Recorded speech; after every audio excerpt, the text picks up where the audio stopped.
கர்த்தராகிய இயேசுவின் இனிமையுள்ள நாமத்தில் நான் உங்களை வாழ்த்துகிறேன், வரவேற்கிறேன். இந்த நாளுகளில் தேவனுடைய வார்த்தையுமாய் உங்களோடு கூட ஆயிருக்க தேவன் நமக்கு கிருபை செய்திருக்கிறார். தேவன் நம்மை ஒரு நாளும் பரிசுத்தப்படுத்தி நம்மை வழி நடத்துத நல்ல தகப்பனாயிருக்கிறார். நாம் ஜெபிக்கலாம். தேவனே, பரிசுத்த பிதாவே, ராத்திரி வேளையிலப்பா உம்மை நாங்கள் துதிக்கிறேன், உம்மை ஆராதிக்கிறேன், மகிமைப்படுத்துகிறேன். தேவனே, நல்லவராய் எங்களோடு கூட இருக்கிறதுக்காக ஸ்தோத்திரம். இந்த ராத்திரி வேளையிலப்பா நாங்கள் வசனத்துக்கு நேராய் கடந்து வந்திருக்கும் போது தேவனே, உம்மை ஆராதிக்கும் போது உம்முடைய தெய்வீக பிரசன்னம் எங்களோடு கூட இருக்கிறதுக்காக ஸ்தோத்திரம். நீரே பரிசுத்தராய், நீரே உண்மையுள்ளவராய், எங்களை ஆசீர்வதிக்கிறவராய் எங்களோடு கூட இருக்கிறதுக்காக ஸ்தோத்திரம். நல்லவர், வல்லவர், வாக்கு மாறாத தேவன் நீர் எங்களோடு கூட இருக்கிறதுக்காக ஸ்தோத்திரம். நல்லவரே, ஆண்டவரே, ஒருபோதும் எங்களை வெட்கப்படுத்தாதே, தலைகளை உயர்த்தி நிறுத்துத தேவன் நீரே. ஆண்டவரே, நீங்க கடந்து வந்திருக்கிற ஒவ்வொரு மக்களையும் உடைய கரத்தில் ஒப்புக் கொடுக்கிறேன். எல்லா தின மக்களும் ஆசீர்வதிக்கப்பட, ஆண்டவரே, வசனங்களை கேட்கும் போது உங்களுடைய வார்த்தைகளை புரியப்பட, அந்த வார்த்தைகளை நல்லபடி கவனமாய் கேட்டு அதன்படி நடக்கிற மக்களாய் இருக்க நீர் கிருபை செய்யும். எங்களை முற்றிலும் தாழ்த்துகிறேன், அர்ப்பணிக்கிறேன். தேவனே, அநேக மக்கள் இந்த நாளுகள் இந்த கூகுள் மீட்டில் கடந்து வரலாம் என்று சொல்லி யோசித்து அநேகர் இருக்கிறார். தேவனே, வர முடியாத சூழ்நிலையில் அநேகராயிருக்கும் போது தேவனே, அந்த மக்களுக்கும் ஒரு வாய்ப்பை நீர் கொடுக்கிறதுக்காக ஸ்தோத்திரம். வருத நாளுகளில் அநேகம் பேர் கடந்து வர நீர் கிருபை செய்யும். நீங்கப்பா எங்களை முற்றிலும் தாழ்த்தி ஒப்பு கொடுக்கிறேன், இயேசுவின் நாமத்தில் தருகிறாவே. ஆமேன், ஆமேன். கர்த்தர் நம்மை ஆசீர்வதித்து வழி நடத்துத நல்ல தகப்பனாய் இருக்கிறார். இந்த நேரத்தில் சங்கீத பகுதிக்கு நேராய் நாம் கடந்து செல்லலாம். 113 சங்கீதம். கர்த்தருடைய பரிசுத்த நாமத்துக்கு ஸ்தோத்திரம். இந்த நாளுக்கு என்று வாசிக்க கொடுக்கப்பட்டுள்ள வேத பாடம் சங்கீதங்களின் புஸ்தகம் 113 அதிகாரம், வசனங்கள் 1 முதல் கடைசி முடிய. அல்லேலூயா. கர்த்தருடைய ஊழியக்காரரே துதியுங்கள், கர்த்தருடைய நாமத்தை துதியுங்கள். இது முதல் என்றென்றைக்கும் கர்த்தருடைய நாமம் ஸ்தோத்தரிக்கப்பட கடவது. சூரியன் உதிக்கும் திசை தொடங்கி அது அஸ்தமிக்கும் திசை மட்டும் கர்த்தருடைய நாமம் துதிக்கப்படுவதாக. கர்த்தர் எல்லா ஜாதிகள் மேலும் உயர்ந்தவர், அவருடைய மகிமை வானங்களுக்கு மேலானது. உன்னதங்களில் வாசம் பண்ணுகிற நம்முடைய தேவனாகிய கர்த்தருக்கு சமமானவர் யார்? அவர் வானத்திலும் பூமியில் உள்ளவைகளை பார்க்கும்படி தம்மை தாழ்த்துகிறார். அவர் சிறியவனை புழுதியிலிருந்து தூக்கி விடுகிறார், எளியவனை குப்பையிலிருந்து உயர்த்துகிறார். அவனை பிரபுக்களோடும் தமது ஜனத்தின் அதிபதிகளோடும் உட்கார பண்ணுகிறார்.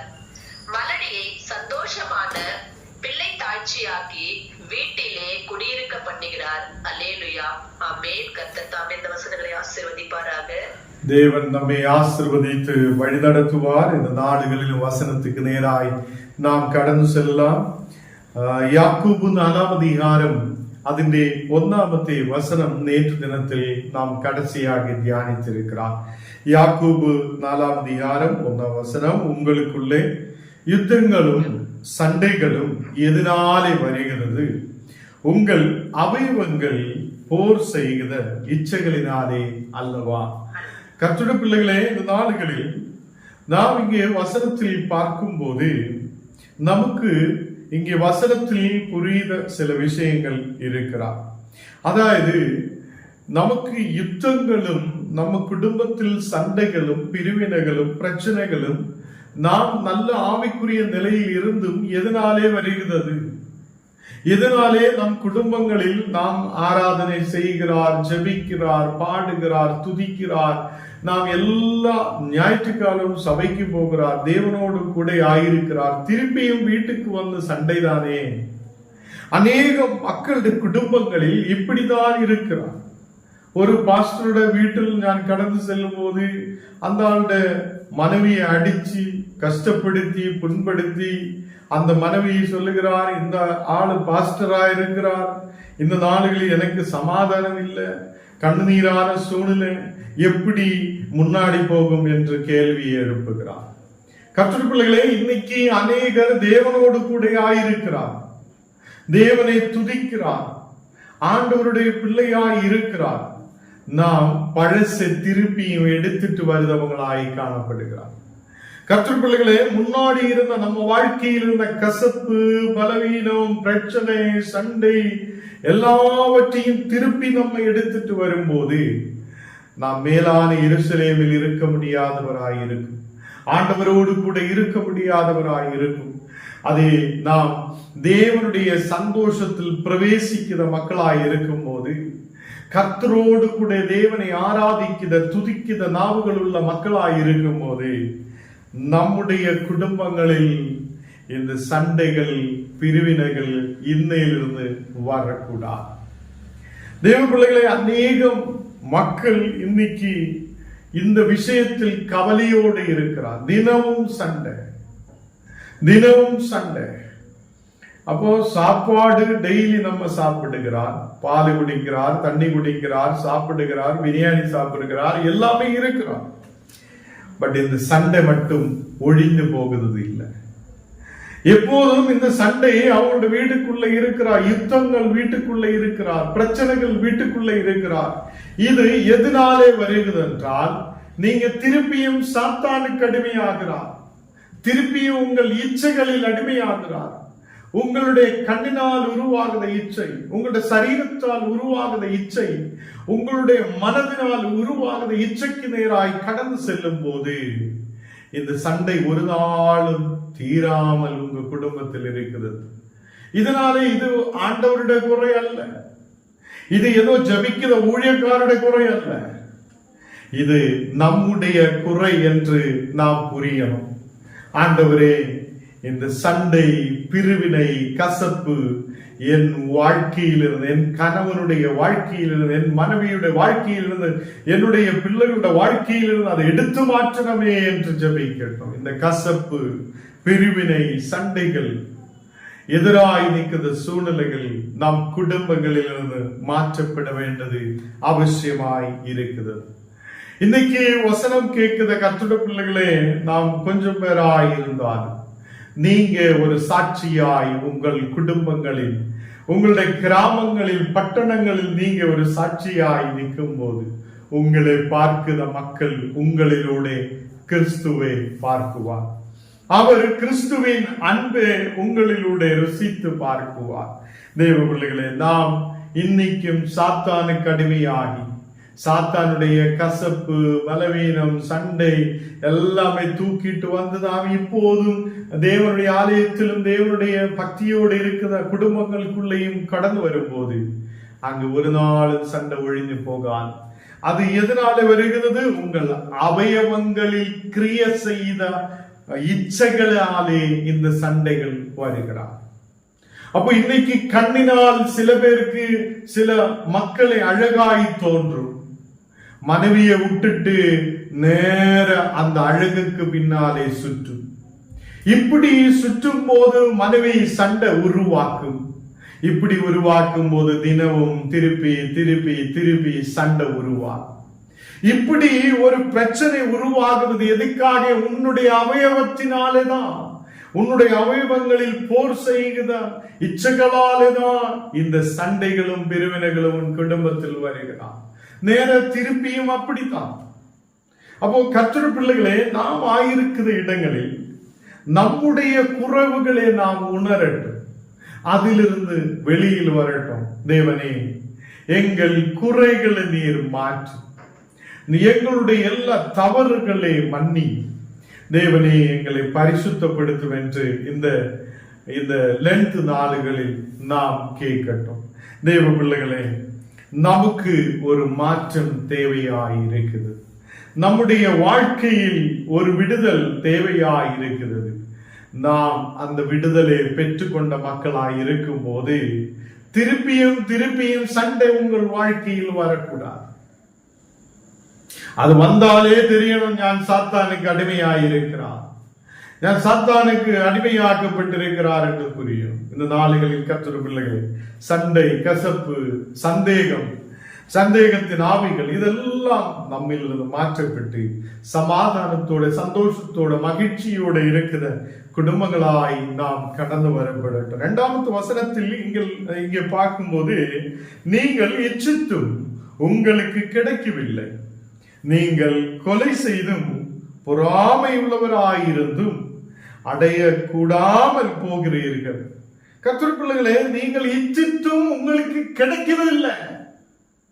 நீங்க இச்சித்தும் நீங்க அதை கிடைக்காமல் இருக்கிற ஒரு பொருளுக்கு பின்னாலே சுற்றி கொண்டிருக்கிறது. அல்லேலூயா. நீங்க என்ன கேட்கிற கர்த்தருடைய பிள்ளைகளே, நாம் இச்சிக்கிறோம், அது எனக்கு தேவை, அப்போ அதுக்கு பின்னாலே சுற்றுகிறான், அந்த அழகுக்கு பின்னாலே சுற்றுகிறான், இல்லைன்னா அந்த பொருளுகளுக்கு பின்னாலே சுற்றுகிறார். அது உங்களுக்கு கிடைக்கவில்லை. கிடைக்காத ஒரு பொருளுக்கு பின்னாலே உங்கள் டைமை வேஸ்ட் பண்ணி அப்படியே போகிறார்.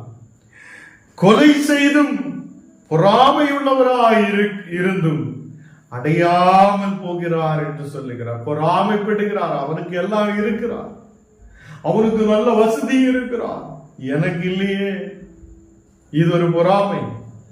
கர்த்தருடைய பிள்ளைகளே, பொறாமைப்பட்டும் அது கிடைக்காமல் போகிறீர்கள் என்று சொல்லுகிறார். கொலை செய்தும் பொறாமைப்பட்டும் அடையாமல் அதை அடையக்கூடாமல் போகிறீர்கள் என்று காணப்படுகிறது. அப்போ நமக்கு கிடைக்காத ஒரு நன்மைக்கு பின்னாலே நாம் எதுக்கு சுற்றணும்? நமக்கு தேவையில்லாத ஒரு பொருளுக்கு பின்னாலே நாம் எதுக்கு கடந்து செல்லணும்? தேவ பிள்ளைகளே, இந்த நாளுகளில் கர்த்தருடைய வசனம் சொல்லுகிறது, அடிமையாக்கப்பட்டவங்க எல்லாம் இப்படி சுற்றிட்டே இருக்கும். அடிமையாக்கப்பட்டவங்க எல்லாம் இப்படி இச்சைகளாலே சுற்றிட்டே இருக்கும். அது கிடைக்க மாட்டேன். நமக்கு தெரியும், நாம் நியூஸ்ல எல்லாம் பார்க்கிறோம், சில பேர் மனைவியை விட்டுட்டு அப்படியே ஒரு அழகுக்கு பின்னாலே சுற்றும்.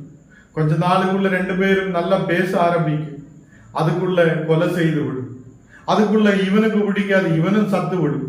இப்படி நாம் நம்முடைய வாழ்க்கையை கெடுத்ததுக்காக முன்னாடி போகக்கூடாது. இன்னைக்கு ராத்திரி உங்கள் உயிரை ஆண்டவர் கேட்டால் நீங்க எங்க இருக்கும் என்று ஒரு கேள்வி நமக்கு முன்னாலே இருக்கட்டும். தேவ பிள்ளைகளை, ஞானம் நீங்கள் இன்னைக்கும் நாளைக்கும் மறுநாள் இருக்குமா இல்லையோ என்று யாருக்கும் தெரியாது. அப்படி இருக்கிற சூழ்நிலையில் தேவனோடு கூட பற்றி சேர்ந்திருக்க நாம் விரும்பட்டும்.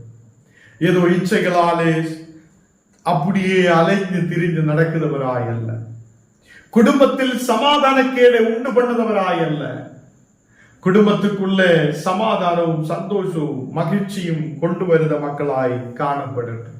சில நேரத்தில் சாத்தானும் நமக்குள்ள புகழ்ந்து அப்படியே உள்ள நுழைந்து அந்த குடும்பத்தில் சமாதானக்கேடை உண்டு பண்ணும். அதிலும் நாம் வெற்றி கொள்ளுத மக்களாய் காணப்படும்.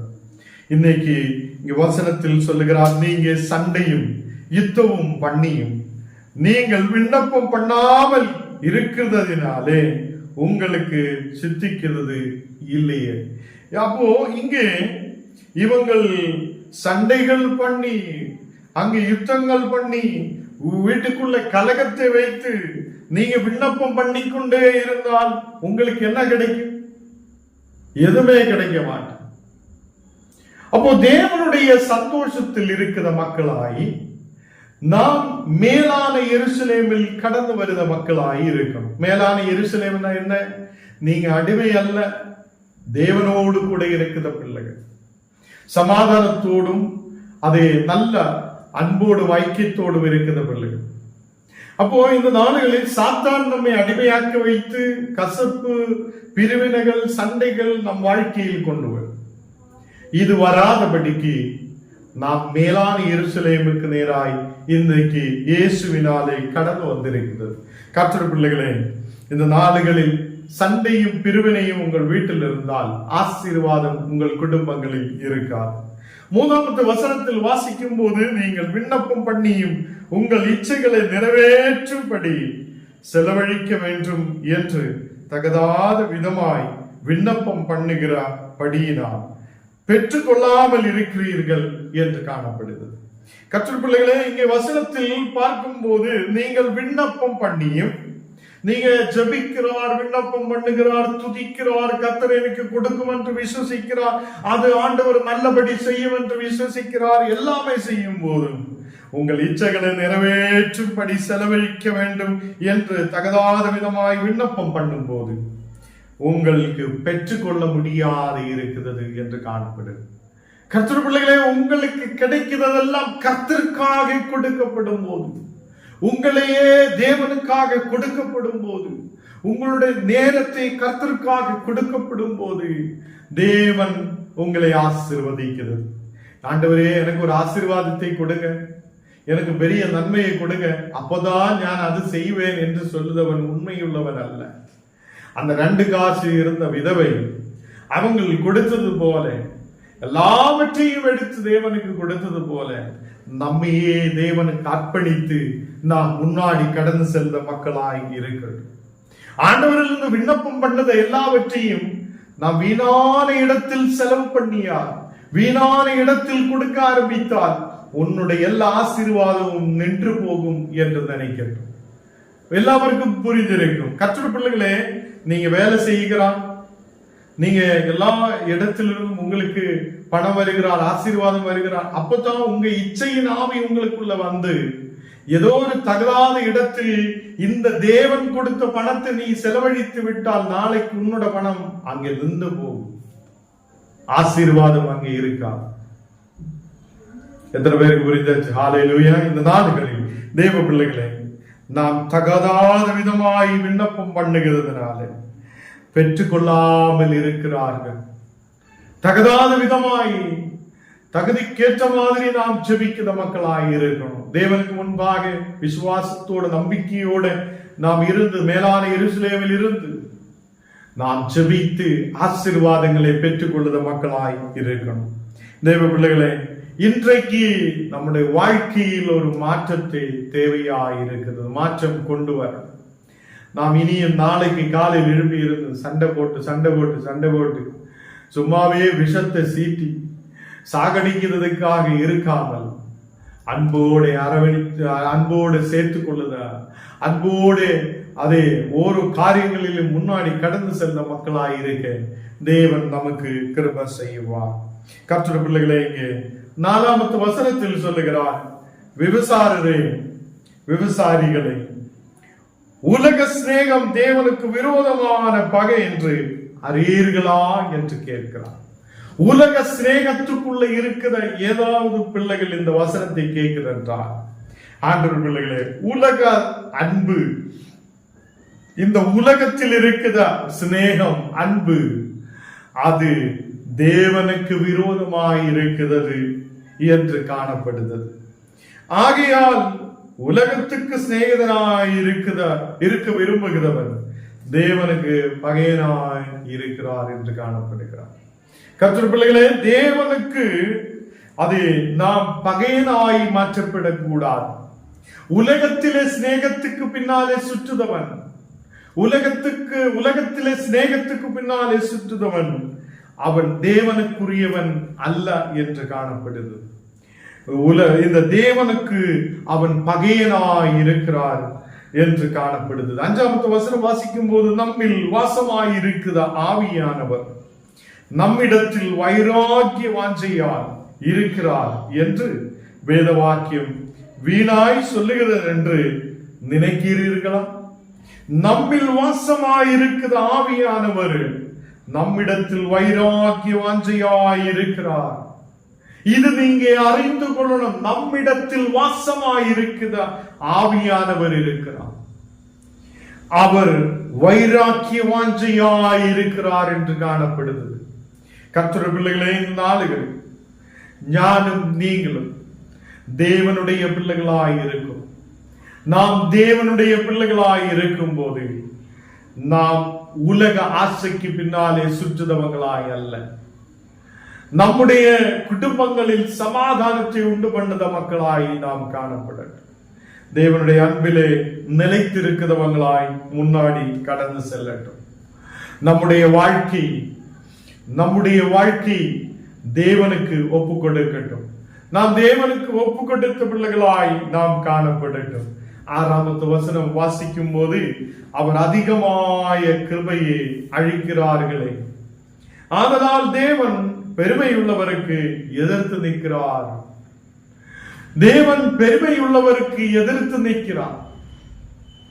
இந்த நாடுகளில் நம்முடைய பேச்சுவார்த்தைகள் பெருமை வரக்கூடாது என்று முன்னாடியே சொல்லி இருக்கிறது. நாம் பெருமையோடு பேசக்கூடாது. எனக்கு அது இருக்குதா, இது இருக்குதா, ஞான் அப்படி இருக்கும், ஞான் இப்படி இருக்கும், ஞான் அதை அப்படி செய்யும். இன்னைக்கு நைட்டு நம்ம உயிர் இருக்குமா இல்லையான்னு நமக்கு தெரியாது. நாளைக்கு காலையில் நாம் இருக்குமா இல்லையான்னு நமக்கு தெரியாது. அப்படிப்பட்டதான் தான் பெருமை பாராட்டி கொண்டிருக்கிறது. நமக்கு பெருமை பாராட்ட ஒன்றுமே இல்லை. கிறிஸ்துவில் தான் நாம் பெருமை பாராட்டுகிறார். தேவன் எனக்கு வன்கிருபையை கொடுத்திருக்கிறது. கர்த்தரால் எனக்கு எல்லாம் ஆகும். தேவன் தான் என்னை ஆசீர்வதித்து நடத்தும். அல்லேலூயா. இங்கே தாழ்மை உள்ளவருக்கோ அவர் கிருபையை அளிக்கிறார் என்று சொல்லி இருக்கிறது. கர்த்தர் பிள்ளைகளே, தாழ்மை உள்ளவர்களுக்கு தேவன் கிருபையை அழிக்கிறவராய் இருக்கிறார்.